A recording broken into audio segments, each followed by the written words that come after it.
Assalamualaikum warahmatullahi wabarakatuh.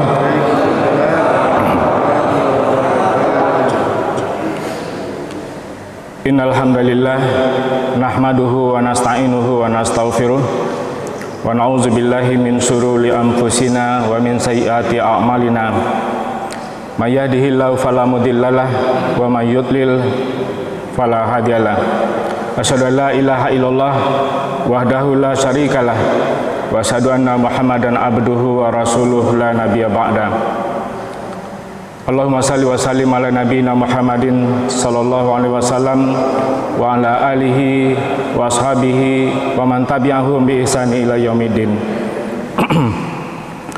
Rabbis rahli sadri wa yassir li amri wahlul 'uqdatam min lisani yafqahu qawli. Amma ba'du. Yang saya hormati dan saya muliakan Bapak-bapak dan ibu-ibu, tokoh agama, tokoh masyarakat, alim ulama, cerdik pandai, para asatis yang tidak bisa saya sebutkan namanya satu persatu, Bapak dan Ibu, ibu-ibu majelis taklim yang dirahmati Allah Subhanahu wa taala. Alhamdulillah, semoga dengan rahmat dan karunia dari Allah Subhanahu wa taala pada subuh hari ini kita dapat hadir di masjid yang mulia ini dalam keadaan sehat walafiat. Semoga Allah Subhanahu wa taala senantiasa melindungi kita, melindungi keluarga kita dan seluruh umat Islam yang ada di dunia ini. Amin ya rabbal alamin. Alhamdulillah, kita sudah melaksanakan sholat subuh berjamaah dan pada subuh hari ini Bapak dan Ibu menyempatkan diri untuk mengikuti kajian di majelis ilmu ini. Semoga dengan niat ikhlas karena Allah Subhanahu wa taala menambah ilmu pengetahuan, ilmu-ilmu yang bermanfaat untuk agama kita ini. Semoga Allah memberikan kebaikan kepada kita semua. Sebagaimana yang disabdakan Nabi Muhammad SAW, man yuridillahi bihi khairan yufaqihu fiddin. Barang siapa yang dikehendaki Allah padanya kebaikan, maka Allah akan pahamkan ia terhadap ilmu-ilmu agama. Semoga upaya yang kita lakukan ini bagian dari kita memperdalam ilmu agama. Dan juga dengan ilmu yang bermanfaat yang kita punya, insya Allah akan meningkatkan keimanan kita kepada Allah Subhanahu wa taala. Sebagaimana dalam firman Allah Subhanahu wa taala, yarfa'illahu allazina amanu minkum wallazina utul ilma darajat. Niscaya Allah akan meninggikan orang-orang yang beriman di antaramu dan berilmu pengetahuan beberapa derajat. Semoga kita semua termasuk pada orang-orang yang beriman dan berilmu pengetahuan yang ditinggikan oleh Allah Subhanahu wa taala derajatnya. Amin ya rabbal alamin. Bapak dan Ibu yang saya hormati, pertama saya ucapkan terima kasih atas kesempatan yang diberikan untuk bisa mengisi acara pada subuh hari ini. Sebagaimana yang dimintakan kepada kami untuk mengisi tentang ekonomi, maka pada kesempatan ini kita akan bahas tentang dampak resesi ekonomi dan solusi ekonomi Islam. Ada 3 hal saja yang akan kita bahas pada subuh hari ini. Yang pertama adalah kita akan melihat kondisi ekonomi global akibat COVID-19, kemudian terjadinya resesi ekonomi dan dampaknya terhadap masyarakat, kemudian bagaimana Islam menyikapi dengan solusi ekonomi Islam. Mudah-mudahan dalam waktu yang tersedia ini bisa kita bahas ya secara bersama-sama. Sebelum saya masuk ke materi, terlebih dahulu saya ingin menyampaikan apa sih sebenarnya yang dimaksud dengan resesi ekonomi. Ya, ma huwal rukudul iktisadi. Apa itu resesi ekonomi? Resesi merupakan penurunan aktivitas ekonomi secara signifikan dan berlangsung setidaknya dalam 2 kuartal beruntun. Kemudian suatu negara dikatakan mengalami resesi jika produk domestik bruto atau PDB mengalami kontraksi atau minus dalam 2 kuartal beruntun secara tahunan atau year on year. Sementara jika PDB atau produk domestik bruto minus 2 kuartal beruntun secara kuartalan disebut sebagai resesi teknikal. Maka kalau kita lihat kondisi ekonomi Indonesia saat ini, di mana kuartal pertama masih plus 2, lebih ya, tapi kuartal kedua kita mengalami minus 5,29, kemudian kuartal ketiga diperkirakan akan mengalami minus. Dengan demikian Indonesia sudah bisa dipastikan masuk dalam resesi teknikal. Namun ini belum diumumkan oleh pemerintah karena perhitungannya adalah kuartal per September kemarin, kemungkinan besar akan diumumkan pertengahan atau di akhir Oktober nanti. Dan para ahli menyatakan bahwa resesi terjadi ketika ekonomi suatu negara mengalami produk domestik bruto atau PDB-nya negatif. Tadi kita sudah sampaikan bahwa PDB yang negatif 2 kuartal berturut-turut itu sudah dipastikan negara tersebut mengalami resesi. Yang kedua, meningkatnya tingkat pengangguran. Kemudian penurunan penjualan retail, ukuran pendapatan yang terus menurun, artinya daya beli masyarakat menurun. Kemudian manufaktur yang berkontraksi untuk periode waktu yang panjang.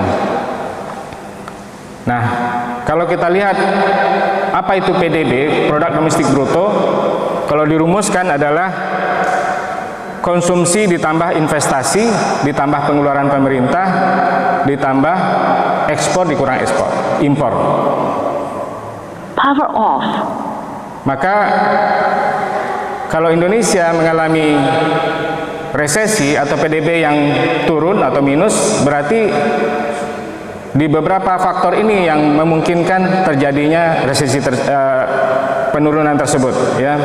Bisa jadi karena faktor konsumsi masyarakat yang kurang, atau investasi dari swasta yang kurang, atau pengeluaran pemerintah yang kurang, dan perbandingan antara ekspor dan impor yang juga minus.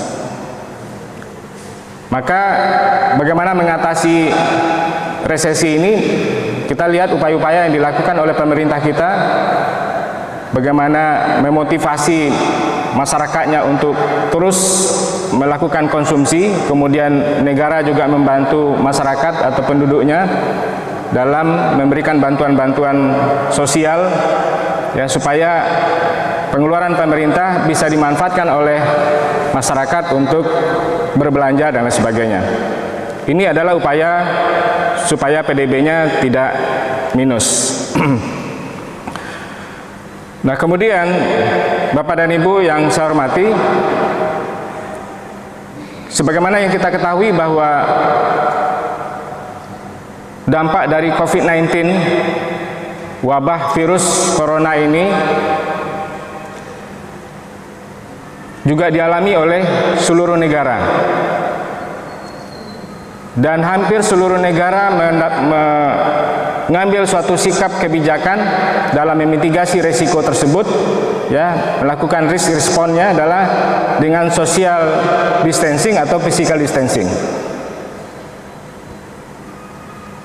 Maka akibat dari kebijakan tersebut atau dampak dari kebijakan social distancing atau physical distancing, kita ketahui bahwa terjadinya penurunan aggregate supply.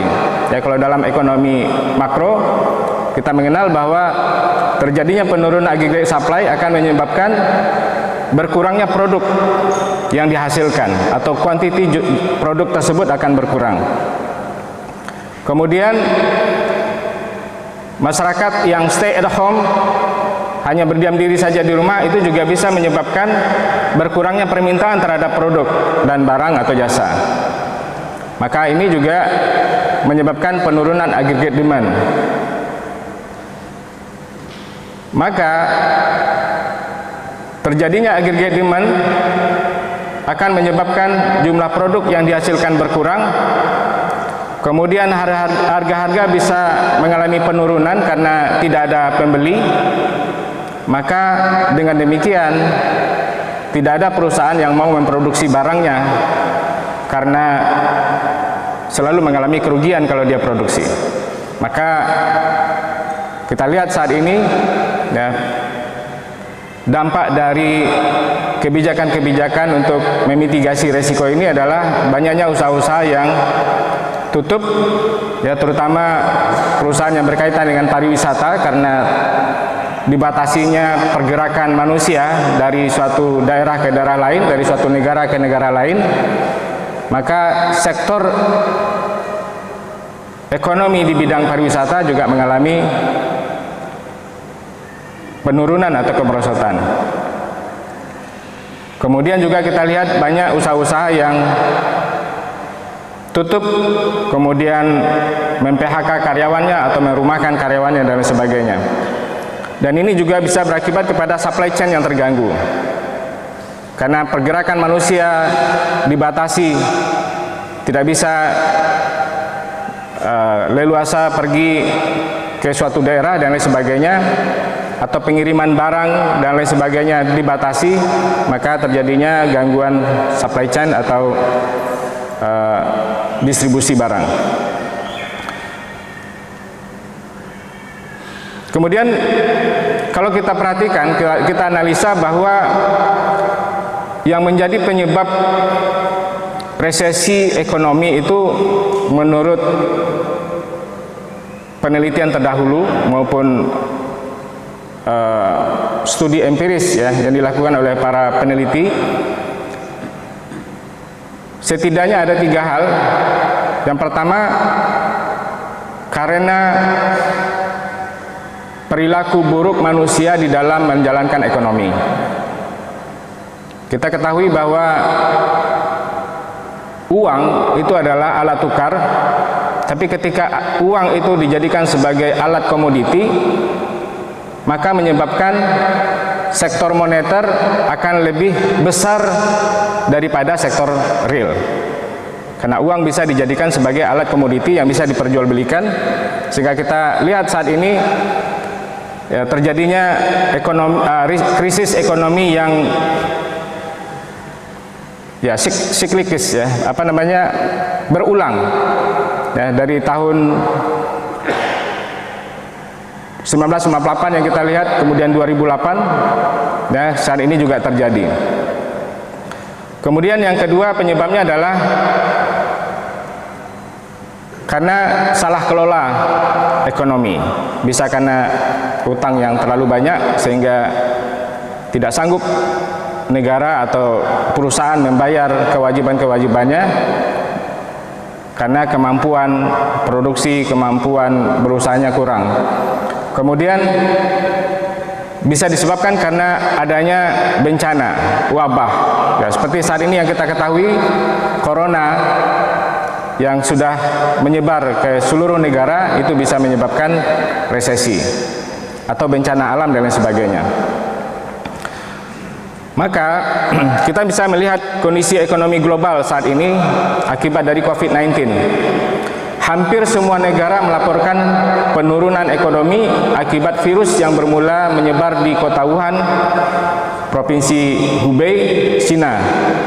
Nah, sejumlah negara kini melaporkan terjadinya resesi ekonomi, yang mulai dari Korea Selatan, Jerman, Singapura, Prancis, Italia hingga Amerika Serikat.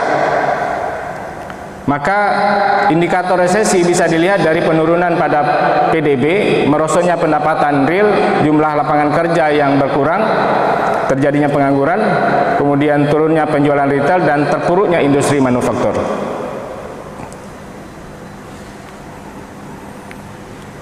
Kemudian virus corona masih terus menyebar ke seluruh dunia. Dengan hampir 37 juta kasus terkonfirmasi di 213 negara dan lebih dari 1 juta kasus kematian. Hal ini akan mengakibatkan ketidakpastian bagi perekonomian global, termasuk Indonesia. Nah, saat ini sudah ada 18 negara yang sudah masuk dalam jurang resesi. Nah, kita lihat kondisi Indonesia. Pertumbuhan ekonomi Indonesia terkontraksi di kuartal kedua sebesar 5,32% dan kemungkinan terkontraksi pula di kuartal ketiga dengan kisaran minus 2,9% sampai dengan minus 1%, dengan titik tengah saat minus 1,95%. Bapak dan Ibu, mohon izin saya tayangkan beberapa cuplikan video yang berkaitan dengan masalah kita.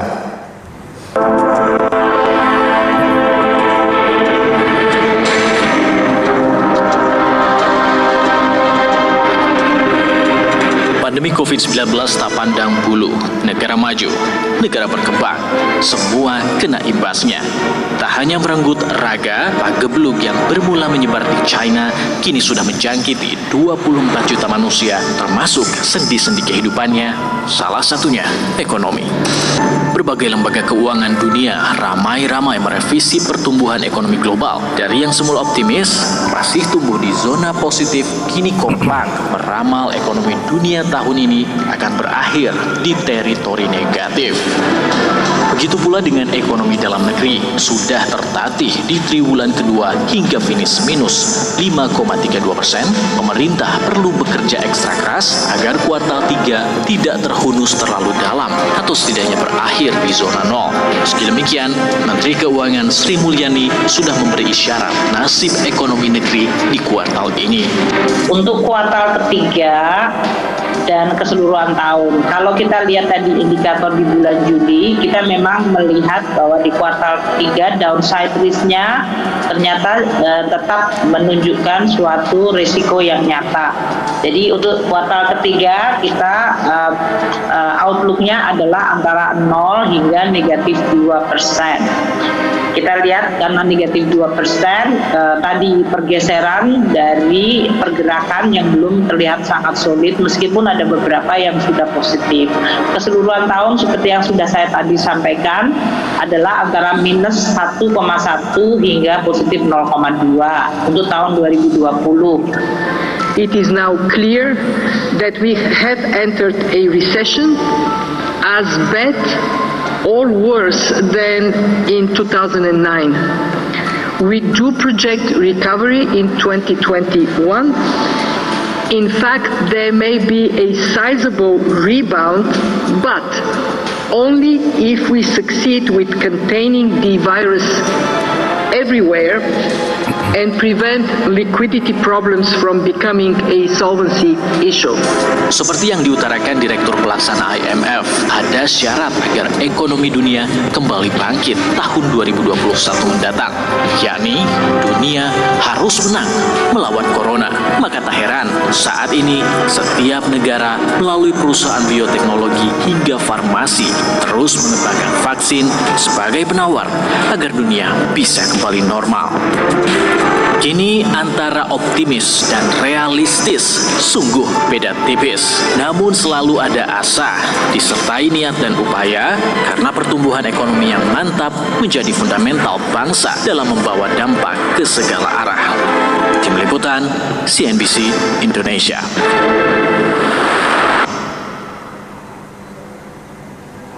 Ada satu lagi ya Bapak dan Ibu. Baik Bapak dan Ibu yang saya hormati, ini merupakan gambaran bahwa dampak resesi ekonomi yang dirasakan oleh masyarakat saat ini adalah dunia usaha mengalami kerugian.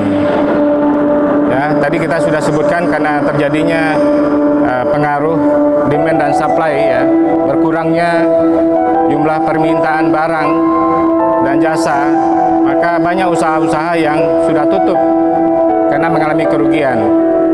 Nah, dengan terjadinya kerugian, maka terjadilah PHK, ya, pemutusan hubungan kerja kepada para karyawan, dan itu menyebabkan terjadinya pengangguran, ya, pengangguran meningkat.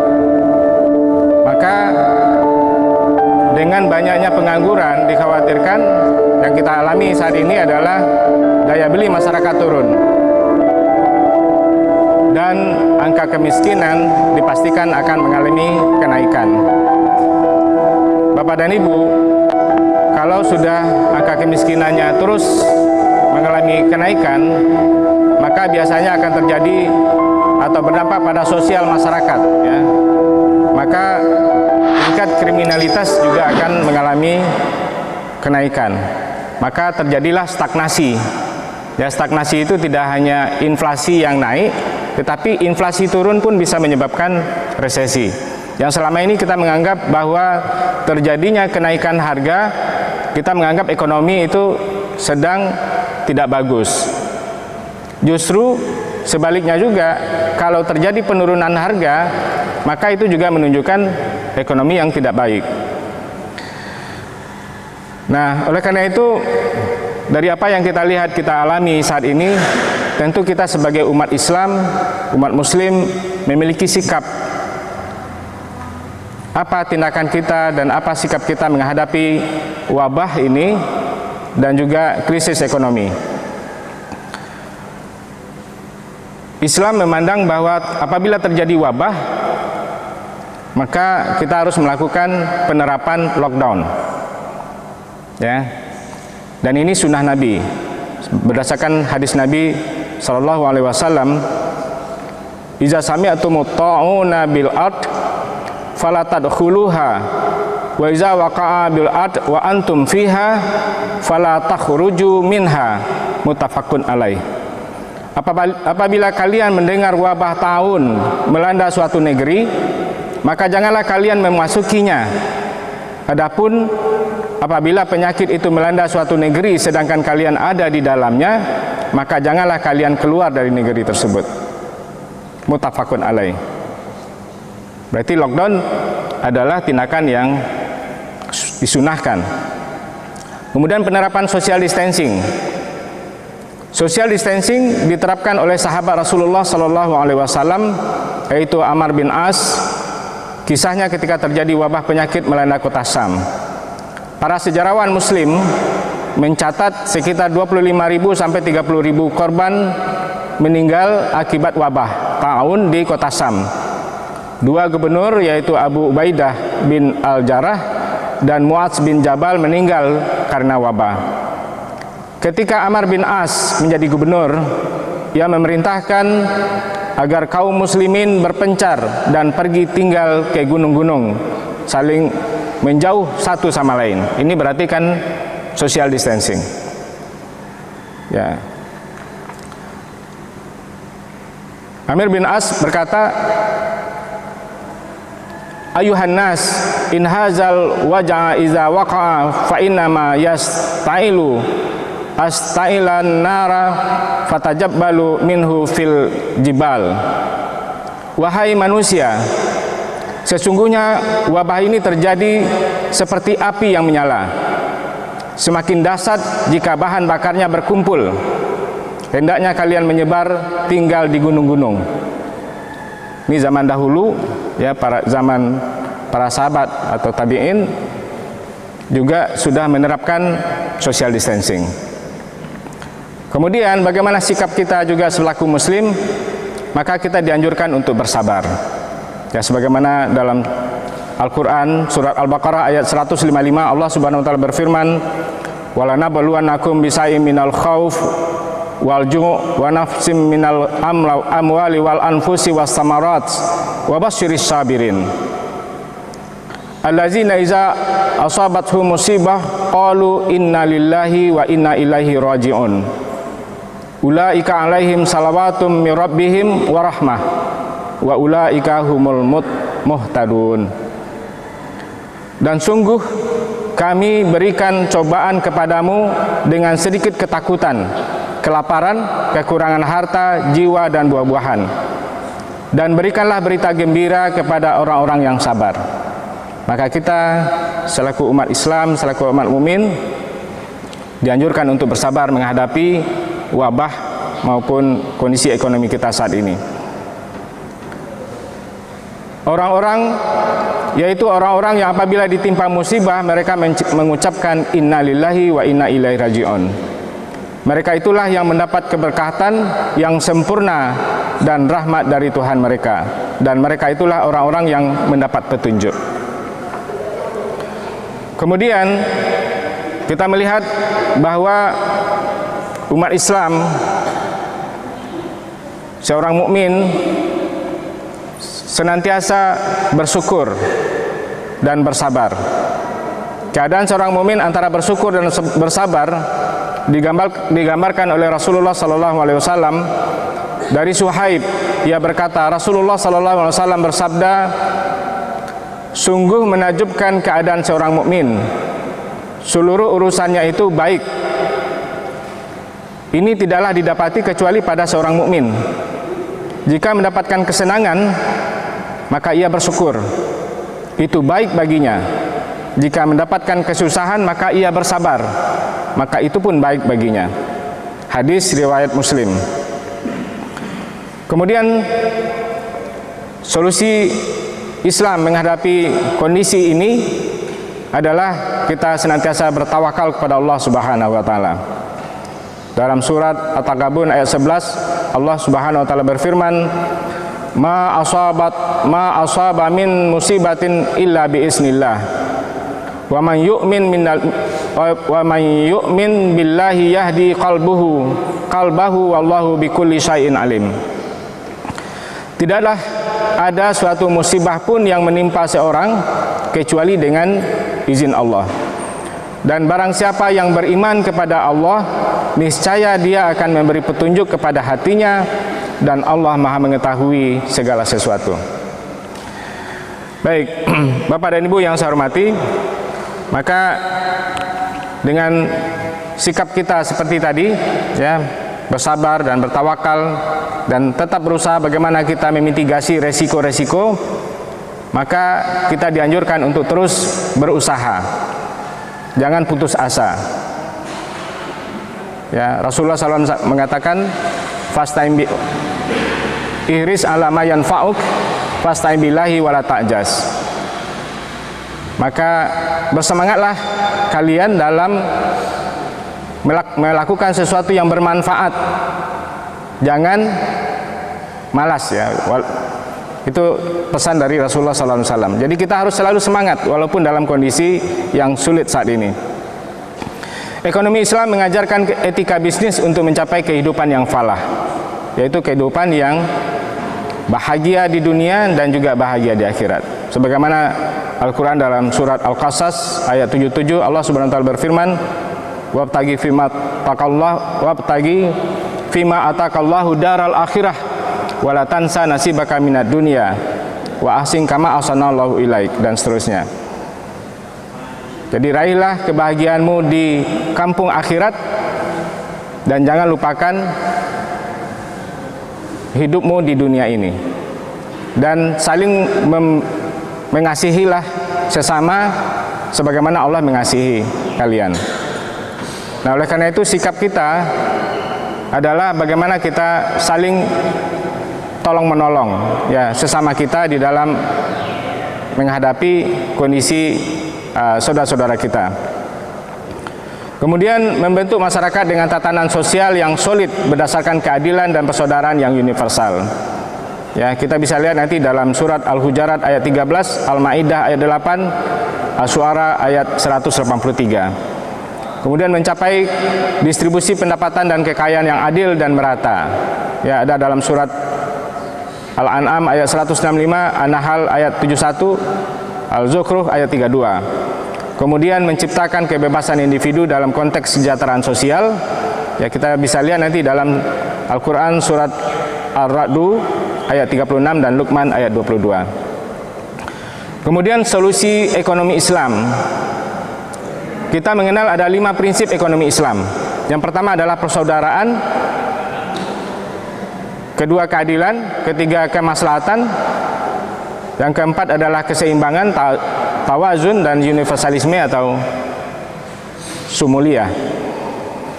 Nah, prinsip ukhuwah Esensinya adalah merupakan nilai universal yang menata interaksi sosial dan harmonisasi kepentingan para pihak untuk kemanfaatan secara umum dengan semangat saling menolong.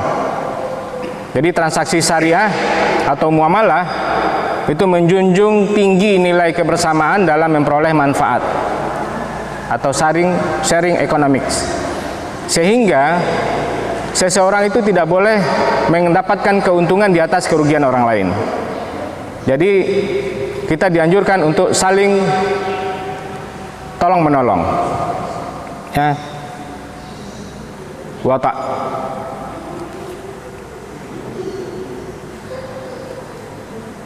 Wa ta'awanu 'alal birri wa taqwa wa la ta'awanu 'alal ismi wal udwan, ya. Bertolong-tolonganlah atau bekerjasamalah kalian dalam perbuatan baik, ya, dan ketakwaan, dan janganlah kalian bertolong-tolongan dalam perbuatan dosa dan pelanggaran aturan.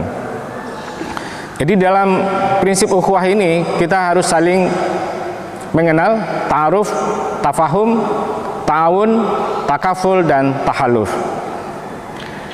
Kemudian prinsip keadilan. Muamalah melarang adanya unsur riba, zalim, maisir, dan gharar.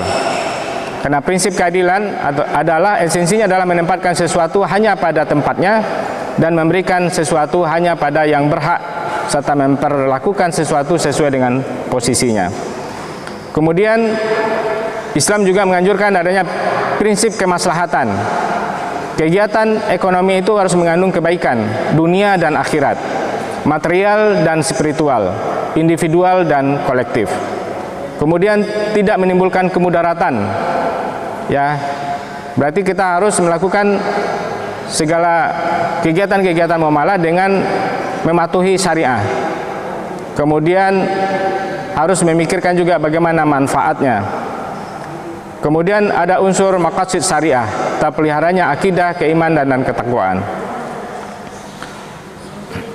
Dan yang terakhir adalah adanya solusi keuangan bagi umat Islam, yaitu penyaluran bantuan langsung tunai yang berasal dari zakat, infak, dan sedekah untuk membantu saudara-saudara kita yang mengalami kesulitan.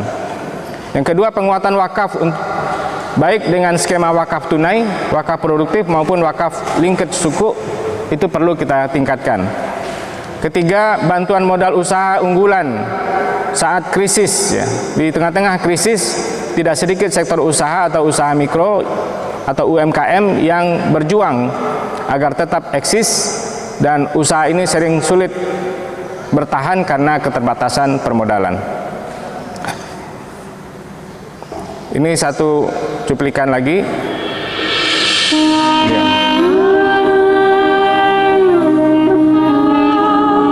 Dari banyak perjalanan yang saya telah lakukan, pertemuan singkat dengan seorang sahabat sungguh telah membuka wawasan dan sudut pandang saya. Dari dia, saya memahami bahwa kitab yang Allah turunkan untuk umatnya ternyata mengandung ilmu-ilmu luar biasa. Kitab yang selama ini lebih sering saya simpan di laci meja ternyata bukan hanya menjadi kunci untuk mendapatkan kebahagiaan di akhirat, tapi juga kemaslahatan hidup di dunia.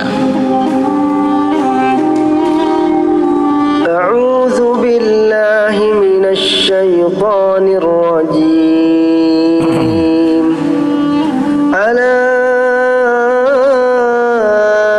inna lillahi man fis samawati wa man fil ardh wa ma yattabi'u alladhina yad'una min dunillahi syuraka yattabi'una illa adh-dhanna wa in hum illa yakhrusun.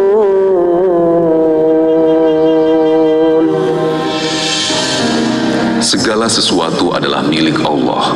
Apapun itu, semua yang ada di alam semesta ini, bahkan diri kita sendiri, adalah miliknya, dan Allah berhak mengambilnya kapan saja Ia kehendaki. Sebagai makhluk yang diciptakan Allah untuk menjadi khalifah di muka bumi, manusia diberikan amanah untuk mengelola kekayaan alam dan segala macam karunia Allah yang ada di dalamnya. Amanah pengelolaan kekayaan ditujukan untuk memberikan manfaat yang sebesar-besarnya bagi kehidupan manusia. Karena sebaik-baiknya manusia adalah yang paling bermanfaat bagi manusia lain. Seperti yang Rasulullah sampaikan dalam banyak hadis.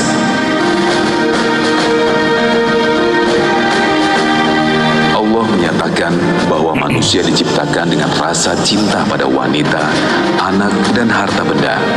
Hal ini berpotensi menyebabkan manusia cenderung menumpuk harta yang tidak digunakan untuk kegiatan produktif, sehingga kegiatan ekonomi akan menurun. Oleh karena itu, Allah mengendalikan kecintaan manusia terhadap harta melalui instrumen zakat. Zakat menyebabkan 2,5% harta mengalir kepada fakir miskin, sehingga meningkatkan daya beli yang mendorong aktivitas ekonomi domestik, sekaligus mengurangi ketimpangan ekonomi. Yang istimewa dari zakat, harta yang 97,5% menjadi terdorong untuk mengalir pada kegiatan produktif, sehingga meningkatkan pertumbuhan ekonomi. Selain zakat, terdapat instrumen sedekah, infak, dan wakaf. Hal ini selain merupakan perwujudan partisipasi umat untuk masyarakat, juga dimaksudkan untuk meningkatkan rasa tanggung jawab pada sesama dan juga negara. Dengan harta yang mengalir, Allah mendorong manusia untuk melakukan berbagai usaha dan perniagaan untuk mencari rezeki. Allah membebaskan cara manusia dalam berusaha untuk mendapatkan harta yang diinginkan, selama apa yang dilakukan sesuai dengan aturan yang Allah tetapkan, dan hasilnya bermanfaat untuk kehidupan. Allah melarang riba yang merupakan tambahan yang dipastikan secara tegas dalam Al-Quran dan hadis. Tapi jika Allah melarang sesuatu, maka Allah selalu memberikan pilihan lain yang Allah halalkan, seperti jual beli dan berbagai kerjasama yang adil antar manusia. Kenapa riba begitu dilarang? Karena riba atau tambahan yang dipastikan akan mematikan perniagaan. Apa mungkin masih ada orang yang mau berniaga dengan kemungkinan untung di bawah 10% jika ada penambahan yang dipastikan sebesar 10%? Allah menginginkan supaya harta yang dimiliki manusia terus mengalir menuju perniagaan secara optimal tanpa sedikit pun dihalangi dan dimatikan oleh riba. Hal lain yang dilarang adalah kegiatan perjudian. Larangan judi disebabkan karena perputaran harta melalui perjudian tidak memberikan manfaat kepada masyarakat. Berbeda dengan judi, perputaran harta melalui perniagaan memberikan manfaat berupa penambahan produksi barang dan jasa. Inilah yang membuat judi dilarang. Prinsip dasar muamalah atau hubungan antar kepentingan sesama manusia, seperti bisnis, jual beli, jasa, atau apapun, dalam Islam harus dilakukan dengan dasar suka sama suka dan saling ridho. Tidak ada horor atau ketidakjelasan, yang berarti semua muamalah harus jelas dan transparan. Tidak ada horor atau hal-hal yang membahayakan. Pada intinya, transaksi muamalah harus berdasarkan pada kerjasama yang adil dan mendatangkan manfaat. Dari penjelasan tadi, kita menjadi paham, perekonomian membutuhkan zakat sebagai instrumen pemompa aliran harta tanpa kendala riba untuk menciptakan perniagaan yang optimal dan bermanfaat untuk perekonomian.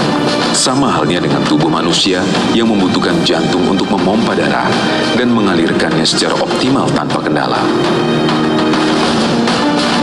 Kesamaan ini menunjukkan bahwa semua itu diciptakan oleh satu pencipta yang sama, Allah Sang Khalik. Segala syariat dalam bermuamalah yang Allah tetapkan adalah untuk menjaga supaya manusia terhindar dari kebinasaan karena keserakahan, supaya perekonomian berlangsung dengan berkesinambungan dan berdampak positif pada semua pemangku kepentingan.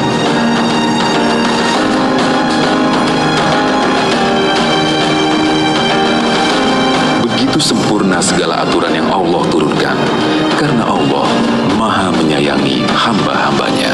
يسأله من في السماوات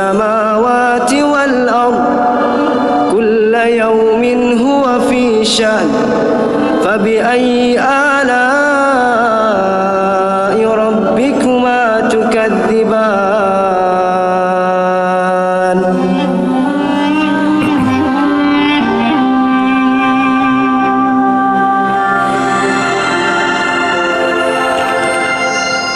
Baik, Bapak dan Ibu yang saya muliakan, itulah materi kita pada subuh hari ini. Mudah-mudahan ada manfaatnya, karena waktu sudah menunjukkan pukul 6.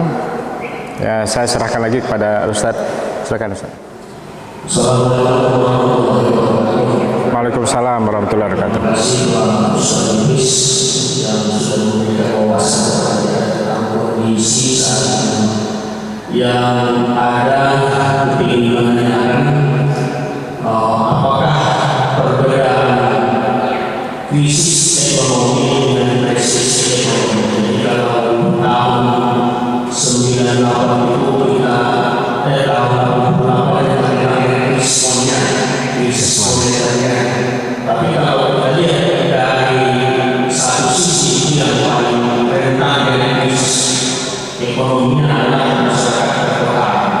Apabila kita lihat masyarakat perkampungan yang memproduksi komoditas petani kelompok itu dari dolar 2000 menjadi 1.000, mereka tidak merasakan seperti malah mereka menaik harga komoditas petani. Jadi mereka tidak ikut krisis ekonomi karena waktu itu dibilang krisis moneter.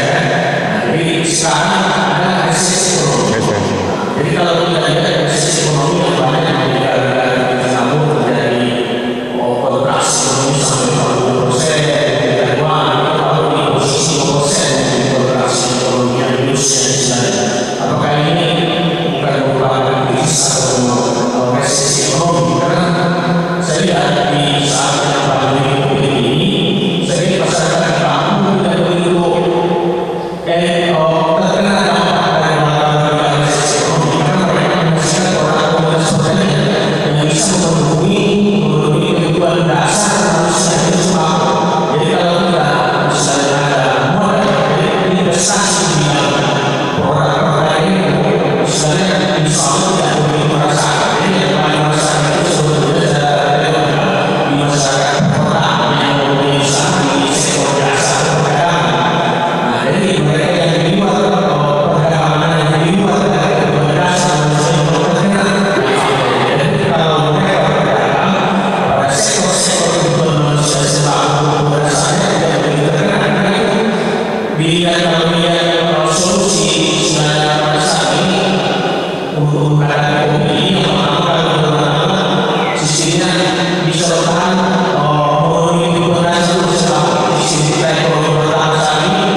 Pertama kita bisa makan dulu mereka yang kebutuhan sembako untuk ini yang diproduksi oleh orang-orang kampung komunitas pertanian. Jadi apa bedanya krisis ekonomi dengan resesi ekonomi? Terima kasih. Baik, terima kasih atas pertanyaan dari Pak Haji Pulungan. Ya. Sebagaimana yang kita pahami bahwa kita mengalami atau kita menyaksikan beberapa kejadian di dunia maupun di Indonesia sendiri terjadinya krisis ekonomi. Ya. Misalnya pada tahun 1929 sampai dengan 1930-an itu terjadi depression malah, ya, yang terjadi di Amerika. Kemudian tahun 1998 juga terjadi krisis atau krisis moneter, ya, krisis ekonomi di Indonesia dan juga beberapa negara Asia. Dan 2008 juga terjadi krisis ekonomi. Dan saat ini karena wabah juga terjadi sebetulnya krisis ekonomi juga. Jadi antara krisis ekonomi dengan resesi itu hampir sama. Hanya saja kalau krisis biasanya lebih kepada sektoral tertentu. Misalnya krisis moneter disebabkan karena terjadinya ketidakpercayaan masyarakat terhadap lembaga keuangan sehingga menyebabkan perbankan tersebut mengalami ras misalnya, maka akan berdampak kepada ekonomi secara keseluruhan dan itu akan mengganggu sektor pembangunan juga. Nah, para ahli ekonomi menyatakan bahwa apabila resesi, kalau resesi itu kan ditandai dengan terjadinya penurunan aktivitas ekonomi yang memburuk selama 2 kuartal berturut-turut, itu disebut dengan resesi. Dan kalau kuartal to kuartal itu baru disebut resesi teknikal seperti yang dialami Indonesia saat ini. Tetapi kalau year on year terjadinya penurunan PDB dari tahun ini dibanding dengan tahun sebelumnya, maka itu disebut dengan resesi juga, tapi bukan teknikal, sudah dinyatakan resesi atau krisis ekonomi. Jadi saya melihat bahwa antara resesi dengan krisis ekonomi itu hanya perbedaan istilah. Kemudian kalau resesi ekonomi atau krisis ekonomi berkelanjutan sampai bertahun-tahun, maka itu disebut dengan depresi. Jadi terjadi depresi ekonomi seperti yang dialami oleh negara Amerika tahun 1928 dan 30. Mungkin itu yang bisa saya sampaikan saat ini. Ya, nanti saya akan baca lagi literatur-literatur tentang perbedaan yang mendasar dari istilah-istilah tersebut. Tapi yang kita ketahui bahwa terjadinya resesi maupun krisis ekonomi itu berkaitan dengan aktivitas distribusi barang, distribusi jasa dan sebagainya yang terganggu sehingga mengganggu kehidupan masyarakat secara keseluruhan. Namun kita ketahui tidak semua masyarakat terdampak, seperti yang disampaikan oleh Pak Haji tadi, ya, bahwa sebagian besar masyarakat tidak mengalami krisis. Misalnya daerah-daerah perkampungan karena tidak ada COVID di sana, mereka mungkin tidak merasakan ada krisis atau resesi ekonomi di situ. Tapi mereka akan bisa rasakan ketika harga-harga barang misalnya terjadi kenaikan atau terjadi penurunan dan lain sebagainya. Mungkin itu yang bisa saya sampaikan. Terima kasih.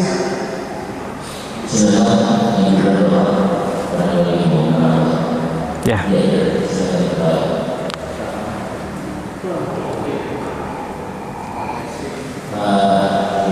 Pak Yasrib.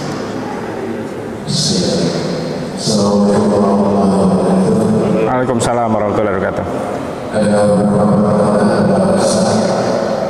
Pertama, terlepas dari COVID-19 ya, kalau usaha resesi ekonomi saat ini memahami persoalan lainnya, terlepas dari tidak ada di Indonesia kita luas kaya raya dibanding dengan negara lain di Asia Tenggara. Tapi kenapa Indonesia tidak pernah maju mendapatkan dalam hal ekonomi dan lagi ekonomi Islam?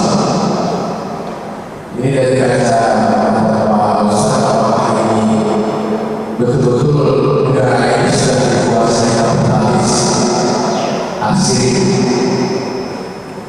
sehingga kita tidak punya daya lagi untuk mengendalikan ekonomi negara ini. Ini beberapa dalam hal ini. Yang kedua, ini lebih spesifik lagi ekonomi Islam. Di mana-mana kita war-war, mana kita bangkitkan ekonomi Islam, mana kita belajar tetangga kita sendiri, mana kita bangkitkan tetangga kita sendiri. Tapi sesungguhnya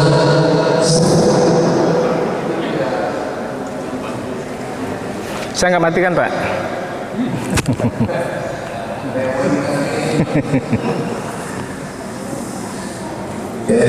Tapi sesungguhnya kita itu seperti rapuh. Kita berkuasa di media atau di pergudangan mungkin pernah kita Islam, tapi sesungguhnya kita rapuh.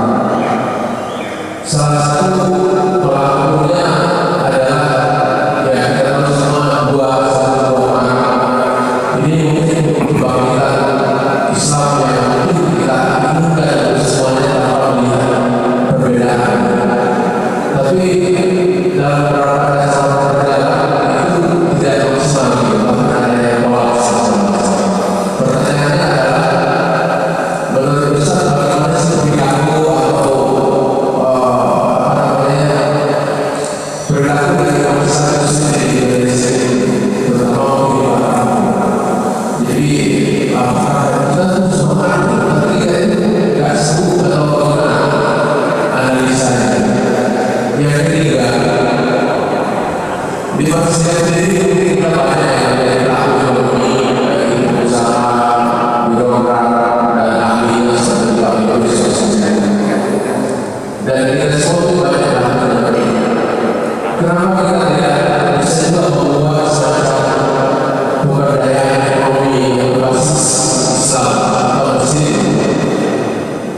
Apa solusi dan cara dari Pak sehingga kita dari sini dari lama ini kita mempunyai sebuah basis ekonomi apapun itu, apakah sembako atau yang lain yang berhubungan dengan pendekatan ekonomi Islam. Jadi ada 3 pertanyaan yang sudah Bapak Ibu. Terima kasih. Waalaikumsalam warahmatullahi wabarakatuh. Terima kasih atas pertanyaan yang baik ya dari Pak Yasir. Memang kita mengetahui semua Indonesia merupakan negara yang kaya atas sumber daya alam. Kemudian jumlah penduduknya yang mayoritas adalah Muslim. Tapi kenapa di Indonesia ini jumlah penduduk yang Muslim, tetapi jumlah penduduk Muslimnya mayoritas, justru kehidupan katakan lembaga-lembaga keuangan misalnya yang berbasis syariah itu tidak maju. Kemudian ada indikasi bahwa yang menguasai ekonomi di Indonesia ini adalah orang-orang yang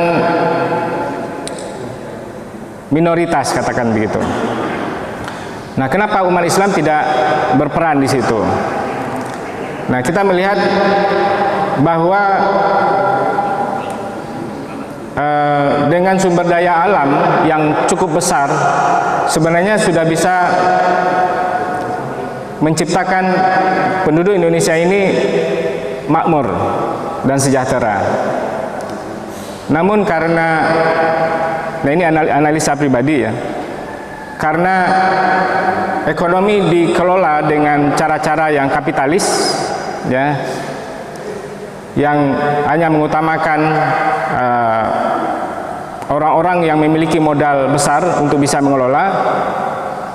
Kemudian tidak dibuat aturan-aturan yang bisa mendistribusikan harta itu kepada pihak-pihak ya, atau mendistribusikan harta secara adil. Maka terjadilah di Indonesia ini, bahkan mungkin dialami oleh hampir semua negara, terjadinya ketimpangan yang sangat besar antara orang yang kaya dengan yang miskin. Nah, berbeda kalau Islam, karena ada instrumen zakat, infak, dan sedekah maupun wakaf, itu membatasi orang-orang yang memiliki harta untuk memanfaatkan secara sendiri harta tersebut, tapi dia juga harus berbagi kepada orang-orang yang saat ini atau orang-orang yang mengalami kesulitan ekonomi.